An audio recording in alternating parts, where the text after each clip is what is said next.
ब्रह्मा वरुन्द्र रुद्रमरुता स्तोवन्ति दिव्यैस्तर्वे वेर्देवै साङ्गापदक्रमोपनिषदै गारयन्ति यं सामगाः ध्यानावस्थित तथा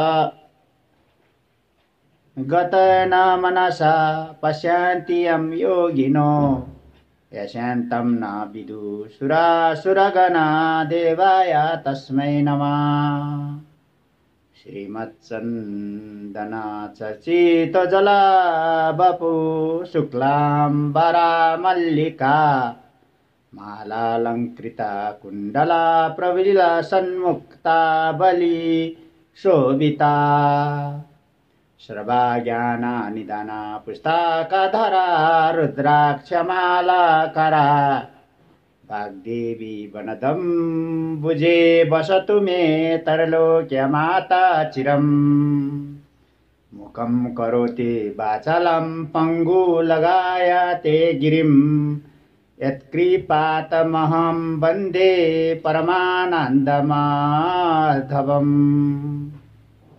नमो भगवते तस्मै व्यासाय मितातेजसे यस्या प्रसादाद्वाक्ष्यामि नारायण कथामिमम् नारायणं नमस्कृत नरैतच्चैव नरोत्तमं देवी सरस्वती व्यासं ततो जयमुदीरयेत् साष्टांगं नमानं कृत्या स्वस्थानि परमेश्वरीं कथां सुदोपमां देव्याः श्रुत्वाभीष्टफलं लभेता।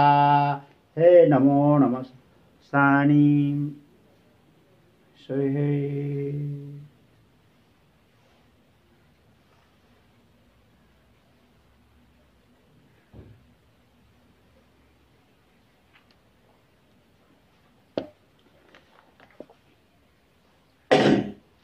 कुमारजी आज्ञा गर्नुहुन्छ।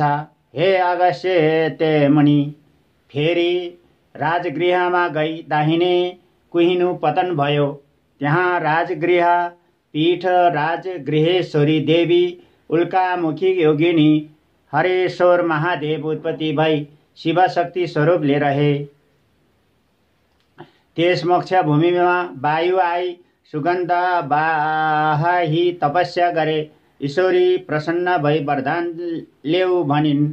वायुले यावत जीवात्मा जति छन् तिनको प्राण वायु हुन सकुन् भनी मागे र ईश्वरले प्रसन्न भई तथास्तु भनी वरदान दिइन्। फेरि महापन्थमा गई देब्रे कुहिनो पतन भयो। त्यहाँ महापन्थपीठ प्रचण्ड चण्डिका देवी रेणुका योगिनी विश्वामित्रेश्वर महादेव उत्पत्ति भई विश्वशक्ति स्वरूपले रहे। त्यस पुण्य भूमिमा अप्सराहरू आई नाचगान गरी तपस्या गरे। ईश्वरी प्रसन्न भई वरदान ल्याऊ भनिन्। अप्सरले इन्द्रादि देवताहरूलाई मोह गर्न सकौँ भनी मागे र ईश्वरीले तथास्तु भनी वरदान दिइन्। फेरि कोल्हापुरमा गई उदार पतन भयो। त्यहाँ कोल्हापुर पीठ महालक्ष्मी देवी नन्दा योगिनी श्मशानेश्वर महादेव उत्पत्ति भई शिवशक्ति स्वरूपले रहे। त्यस पुण्य भूमिमा गरुड आई रत्नादि फलफूल चढाई पूजा गरे। ईश्वरी प्रसन्न भई वरदान ल्याऊ भनिन्। गरुडले नागहरू मेरो आहारा हुन् भनी मागे र ईश्वरीले तथास्तु भनी वरदान दिइन्। फेरि एकापुरमा गई दाहिने घुँडा पतन भयो। त्यहाँ एकापुर पीठ साधुक्षी देवी शकुपी योगिनी उन्मक्तेश्वर महादेव उत्पन्न भई शिवशक्ति स्वरूपले रहे। त्यस पवित्र भूमिमा शिलाहरू आई तपस्या गरे। ईश्वरी प्रसन्न भई वरदान ल्याऊ भनिन्। शिलाहरूले देवताको अङ्गमा लागौँ भनी मागे र ईश्वरीले तथास्तु भनी वरदान दिइन्। फेरि ओमकारेश्वरमा गई उपल्लो ओठ पतन भयो। त्यहाँ ओमकार पीठ मातृका देवी पूर्णोदय योगिनी सन्तनेश्वर महादेव उत्पत्ति भई शिवशक्ति स्वरूपले रहे। त्यस मोक्ष भूमिमा कल्पा वृक्ष आई नाना फलफुल चढाई पूजा गरे। ईश्वरी प्रसन्न भई वरदान ल्याऊ भनिन् र कल्पवृक्षले जो चिताएको छ सो फलाउन सकूँ भनी मागे। ईश्वरी प्रसन्न भई तथास्तु भनी वरदान दिइन्। फेरि जयन्तीपुरमा गई कलेजो पतन भयो। त्यहाँ जयन्तीपुर पीठ जयन्ती देवी खेचारा योगिनी कल्पेश्वर महादेव उत्पत्ति भई शिवशक्ति स्वरूपले रहे। त्यस सिद्धभूमिमा तुलसी कुश आई तपस्या गरे। ईश्वरी प्रसन्न भई वरदान माग भनिन् र तुलसी कुशले स्वर्ग मर्त्य र पाताल तीनै लोकले हामीलाई मानुन् भनी मागे। ईश्वरीले तथास्तु भनी वरदान दिइन्। फेरि उज्जलयनमा गई रगतको डल्लो पतन भयो। त्यहाँ उज्जलय पीठ महाकाली देवी ललाजी योगिनी भङ्केश्वर महादेव उत्पत्ति भई शिवशक्ति स्वरूपले रहे। त्यस सिद्ध भूमिमा हिमालय पर्वत आई तपस्या गरे। ईश्वरी प्रसन्न भई वरदान ल्याऊ भनिन्। हिमालय पर्वतले देवता दैत्य र मनुष्य सबैलाई मोक्ष दिन सकूँ भनी मागे। ईश्वरीले तथास्तु भनी वरदान दिइन्। फेरि चरित्रापुरमा गई दाहिने करङ पतन भयो। त्यहाँ चरित्रापुर पीठ सर्वश्रेश्वरी देवी चित्रवर्णा योगिनी बेश्वर महादेव उत्पत्ति भई शिवशक्ति स्वरूपले रहे। त्यस पुण्य भूमिमा योगिनी गण आई तपस्या गरे। ईश्वरी प्रसन्न भई वरदान ल्याऊ भनिन्। योगिनी गणहरूले यज्ञ सिद्धि होस् भनी मागे। ईश्वरी ले तथास्तु भनी वरदान दिइन्। फेरि छिरिकापुरमा गई भुँडी पतन भयो। छिरिकापुर पीठ युगाद्य देवी अलङ्का योगिनी सहस्रनेत्रेश्वर महादेव उत्पत्ति भई शिवशक्ति स्वरूपले रहे। त्यस मोक्ष भूमिमा मातृका गण आई नाना प्रकारले पूजा गरे। ईश्वरी प्रसन्न भई वरदान ल्याऊ भनिन्। मातृका गणले स्थानका मालिका हौ भनी मागे र ईश्वरीले तथास्तु भनी वरदान दिइन्। फेरि हस्तिनापुरमा गई दाहिने कुम पतन भयो। त्यहाँ हस्तिनापुर पीठ चण्डेश्वरी देवी कोटाक्ष योगिनी मुसुखारेश्वर महादेव उत्पत्ति भई शिवशक्ति स्वरूपले रहे। त्यस पुण्य भूमिमा सुदर्शन चक्र आई तपस्या गरे। ईश्वरी प्रसन्न भई वरदान ल्याऊ भनिन्। सुदर्शन चक्रले सहारा करता हूँ भनी मागे। ईश्वरीले तथास्तु भनी वरदान दिइन्। फेरि उड्डयनमा गई शिर पतन भयो। त्यहाँ उड्डयन पीठ विमला देवी पिङ्गलाक्षी योगिनी यज्ञेश्वर महादेव उत्पत्ति भई शिवशक्ति स्वरूपले रहे। त्यस सिद्ध भूमिमा हनुमान आई नाना फल चढाई कुदी खेली पूजा गरे। ईश्वरी प्रसन्न भई वरदान ल्याऊ भनिन् र हनुमानले रामचन्द्रको सेवक भई लङ्का दहन गर्न सकूँ भनी वरदान मागे। ईश्वरी प्रसन्न भई तथास्तु भनी वरदान दिइन्। फेरि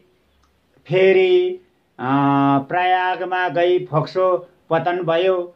प्रयाग पीठ सुन्दरी देवी सिंह जङ्गा योगिनी महेन्द्रेश्वर महादेवको उत्पत्ति भई शिवशक्ति स्वरूपले रहे। त्यस पुण्यभूमिमा 10 अवतार आई तपस्या गरे। ईश्वरीले प्रसन्न भई वरदान ल्याऊ भनिन् र 10 अवतारको सत्य त्रेता द्वापर र कली 4 युगमा दैत्य संहार गर्न सकौँ भनी मागे। ईश्वरीले तथास्तु भनी वरदान दिइन्। फेरि विश्वमा गई मृगौला पतन भयो। त्यहाँ विश्वपीठ झङ्केश्वरी देवी झकाली योगिनी कुण्डलेश्वर महादेव उत्पत्ति भई शिवशक्ति स्वरूपले रहे।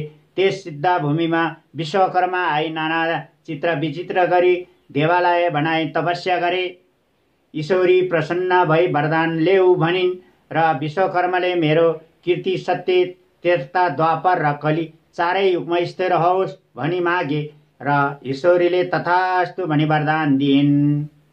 फेरि मायापुरमा गई फियो पतन भयो। त्यहाँ मायापुर पीठ मायादेवी चञ्चला योगिनी तपस्येश्वर महादेव उत्पत्ति भई शिवशक्ति स्वरूपले रहे।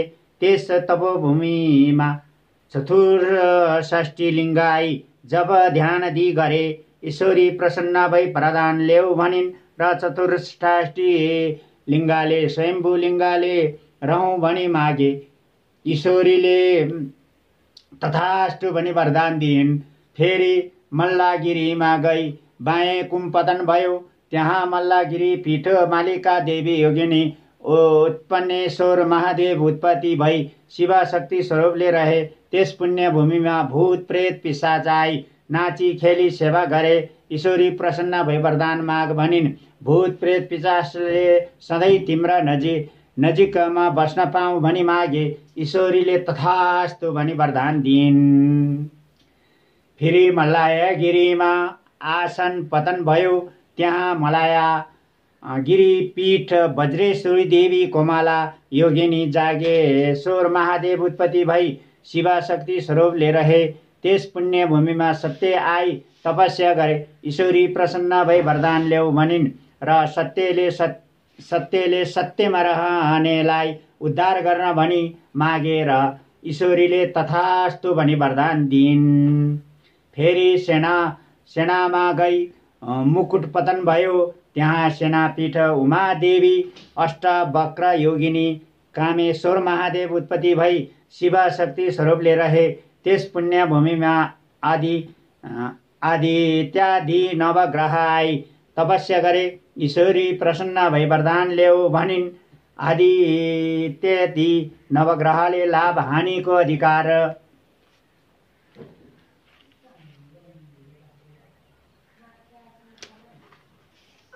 पाऊ भनी मागे र ईश्वरीले तथास्तु भनी वरदान दिइन्।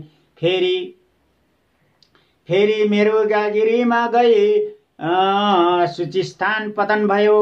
मेरुगिरी पीठ पूर्णादेवी कमलानी योगिनी जिम्हापतेश्वर महादेव उत्पत्ति भई शिवशक्ति स्वरूपले रहे।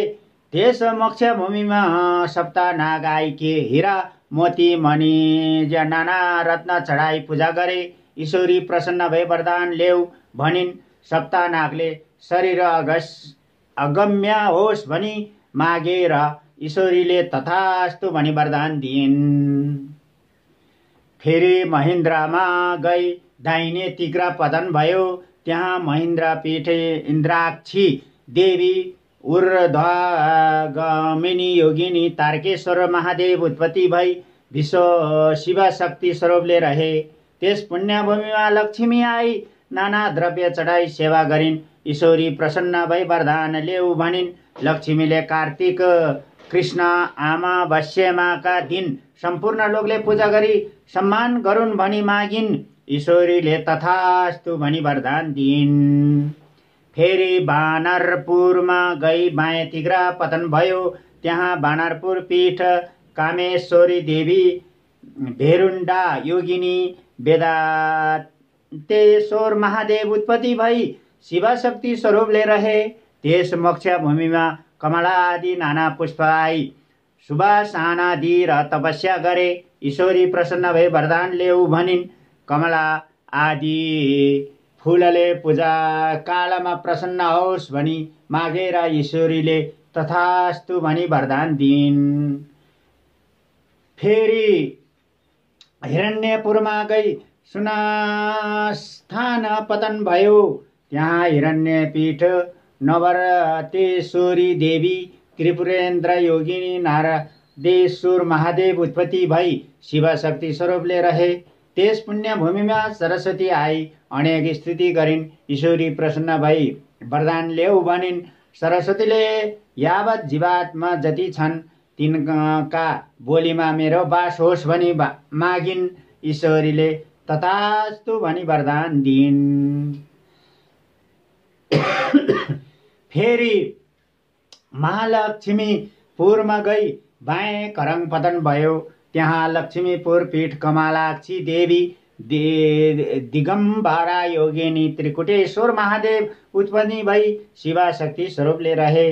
त्यस सिद्ध भूमिमा अनिमादि प्रकृति अष्टसिद्धि आई। योग मार्गले तपस्या गरे। ईश्वरी प्रसन्न भई वरदान ल्याऊ भनिन्। अष्टसिद्धिले अमर रहौ भनी मागे र ईश्वरीले प्रसन्न भई तथास्तु भनी वरदान दिइन्। फेरि उदानमा गए। कन्ड्याउलो पतन भयो। त्यहाँ उदान पीठ त्रिपुरा सुन्दरी देवी सुशङ्कोदरी योगिनी भैरकेश्वर महादेव उत्पत्ति भई शिवशक्ति स्वरूपले रहे। त्यस आनन्द भूमिमा मेघ आई। अनासोपचारले पूजा गरे। ईश्वरी प्रसन्न भई वरदान ल्याऊ भनिन्। मेघले संसारलाई जलदान दि उद्धार गर्न सकौँ भनी मागे र ईश्वरीले तथास्तु भनी वरदान दिइन्। फेरि छाया क्षेत्रमा गई रहेका सबै अङ्ग पतन भयो। त्यहाँ छाया क्षेत्र पीठ जत्रेश्वरी देवी सुसु केदार योगिनी पिशाचेश्वर महादेव उत्पत्ति भई शिवशक्ति स्वरूपले रहे। त्यस पुण्यभूमिमा अष्ट भैरव आई। नाना प्रकारले पूजा गरे। ईश्वरी प्रसन्न भई वरदान ल्याऊ भनिन्। अष्ट भैरवले मातृका गणको अधिपति हौ भनी मागेर ईश्वरीले तथास्तु भनी वरदान दिइन्। हे अगस्त्य मुनि, यस्तै तरहले जहाँ जहाँ सतीदेवीको एक अङ्ग पतन भयो त्यहाँ त्यहाँ एक पीठ उत्पत्ति हुँदै गयो। सबै पीठको संख्या 7.5 कोटी 7.5 कोटी छ। यसमध्ये 500 पीठको मात्र दर्शन गर्यो भने पनि इच्छा सिद्धि हुन्छ, सम्पूर्ण पाप नाश हुन्छ। मनुष्य जन्म भई 50 पीठमा एक पीठको पनि दर्शन गर्न सकेन भने त्यसको जन्म व्यर्थ हुन्छ भनी चतुर्मुख ब्रह्माले यस तरहसँग आज्ञा गर्दा भए।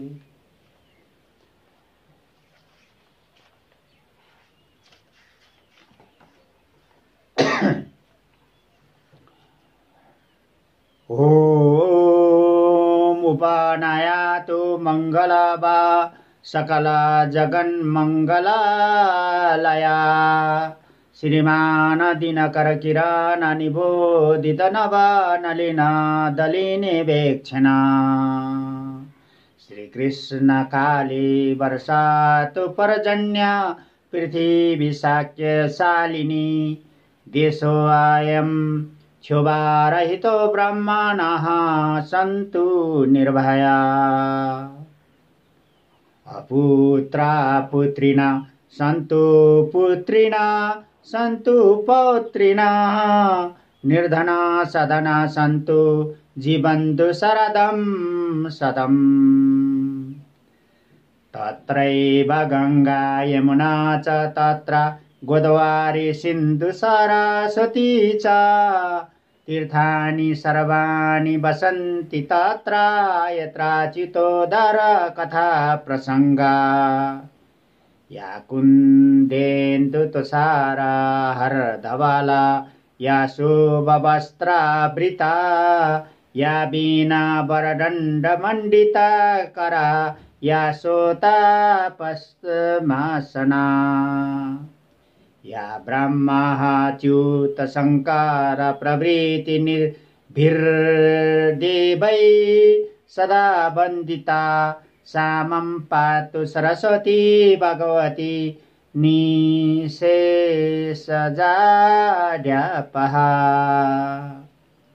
कायेन वाचा मनसेन्द्रियैर्वा बुद्ध्यात्मना वानुसृते प्रकृति स्वभावत् करोमि यथात् सकलं परस्मै नारायणे समर्पये तथा अन्नाने चेतासा भक्त्या श्रुतम् यच्चा कथामृतम् समर्पयामि तत्तत् सर्वं स्वस्तानि परमेश्वरीं नमो।